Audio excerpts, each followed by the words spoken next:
Oh yeah. All right. You want to make sure? All right. Is that? I look good.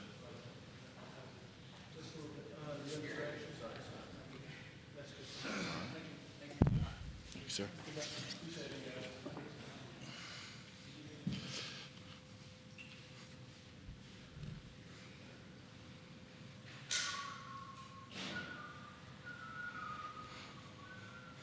Joined now by Jordan Ballard. Jordan, thanks for joining us. If you would, give us an opening statement about your excitement of getting ready to play Cincinnati before we open it up for questions. Yeah, man. I'm excited for this moment. Um, this is now my second time being here in the college football playoffs, and I feel like the team has come along. They're doing a great job in practices. We had some great practices ever since coming off of our breaks. So I like the team's energy right now, and I think we're very excited to play in this game. Again, reminder for media, please use the raise your hand function to get your question in. We'll start with Joey Blackwell. Hey, Jordan, on the Alabama defense, Phil Mathis kind of holds the front end and you kind of hold together the defense on the back end in the secondary. But how has Henry To'oTo'o kind of held everything together, in the middle of the defense? It's kind of an on-the-field signal caller this year for you guys.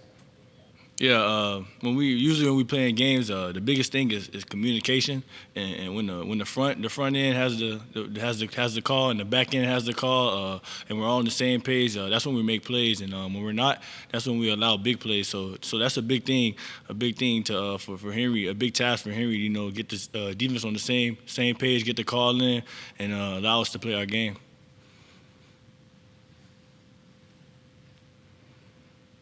Question now from John Talty. John, go ahead. Hey, you mentioned liking the energy, getting back to the playoff again. I guess at what point this season did you feel like, this team could be special? We could get back to, the playoff like we did the year before. Kind of like what Henry said after that loss against Texas A&M, you kind of saw like a different energy week in, week out in the practices. From that game on, our practices have been great. Everybody's about the energy, everybody's about the mental focus we need for the games, and I feel like that's a big thing that'll play a big role in the college football playoffs. Again, reminder for media, please use the raise your hand function to get your question in. You've had some time now to evaluate the Cincinnati offense. What stands out about what they do well? The Cincinnati offense is very explosive. They have a great quarterback. They have a great running back, and Jerome Ford. Great receivers, great speed at receivers. They have ability to make explosive plays. So I feel like the main thing is keeping our eyes in the right places, and like I said, being on the same page and getting our calls and being able to play ball. Next question comes in from Skylar Dixon. Skylar Dixon with the Associated Press. What do you remember about being teammates with Jerome, and how happy are you for him having the success he's having? Yeah, Jerome was a very funny guy. We were actually he's probably like one locker over from me. So we have like a pretty close relationship. He's a great player, very explosive. We know he can make the explosive run. So we know we have to come and wrap up because he has great balance when he's running the ball as well. So he's a great player, and it's going to be a great task for us. Next question comes in from Zachary Brazilier. When you've seen Jerome's film, what's different about him that you remember? Is he a different running back now than when he was with you guys? I mean, obviously, yes, he's improved a lot, but he was a great running back. When he was at Alabama as well. Now he's just showing it off very well in the games. He has great speed. Like I say, he has great balance. He runs behind his pads.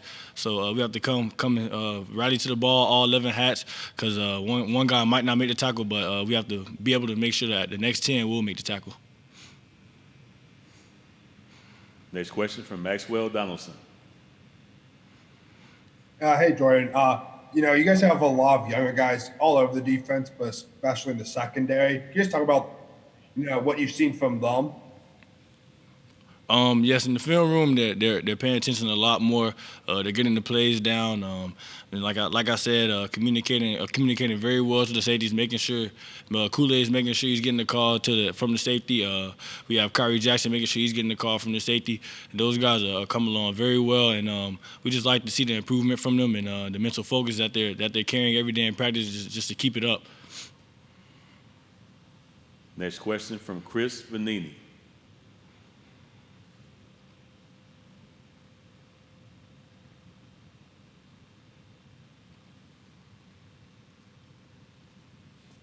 Yeah, you guys have obviously been in this position before as a team multiple times. How do you make sure you don't try to overlook a team like Cincinnati, especially when you guys are, heavily favored in Vegas and stuff like that?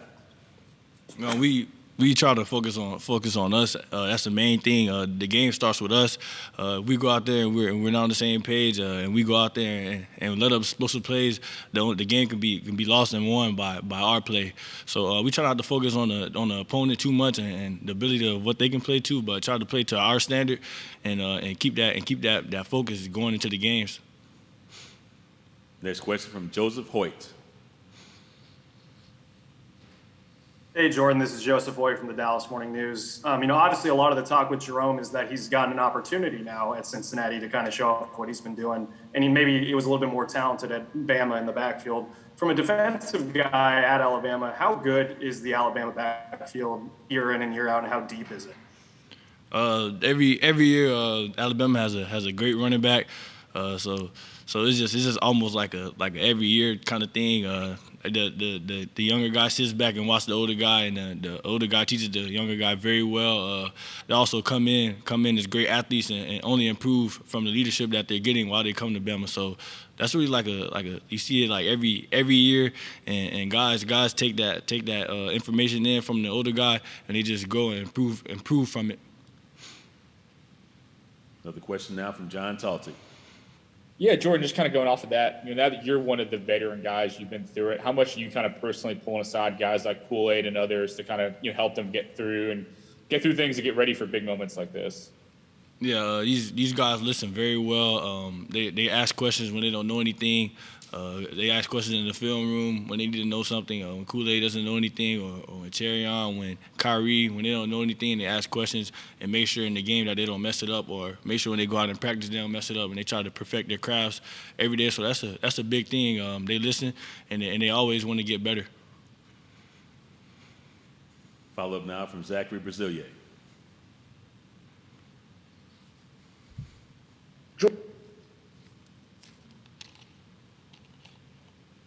Sorry, Jordan, you said you had the locker. You guys keep muting me. We've got you. Can you hear me? Yes, we can. Go ahead. Okay, sorry about that. Jordan, you said you had the locker next to Jerome. As he was kind of waiting his turn, did you ever sense him kind of getting frustrated and not really getting that opportunity? And then the second part, when your guys are on the field, what do you think it's going to be like to see him out there? A guy you practice with, and now you obviously have to play against. Yeah. From the first question, I didn't see any frustration in his faces. He just came to work every day in practice. He was working. We saw the talent in practice when he was going against the guy, or going against me, or going against the guys I was in practice with. So he never showed any frustration. He just went out there and worked every day. And can you repeat your second question for me again? Yeah, just what do you think that's going to be like? To face your former teammate. Obviously he's gonna want to beat you, and you guys are going to want to beat him. What do you just think that dynamic will be like? Yeah, you see it almost every game. You play guys you used to play against in high school, and know in high school. Right. It's just the main focus is competing. We love the competition. We know he's a great player. He knows we're a great defense. We know they have a great offense. So it's just competition, and that's how it is every week in, week out. We know we're going to get the opponent's best, so we have to come out and give our best and play to our standard. Our final question comes from Skylar Dixon. Have you thought much about what you might say if you all end up on the ground together after a tackle or anything like that, or you just kind of play that by ear? Nah, that'll kind of be a instinct or in the game type of thing. But I don't think I thought of anything to say. I probably won't even say anything. Jordan, thanks for your time. Thanks for joining us. Good luck on Friday. Thank you. Can you please stand by for Phil Mathis?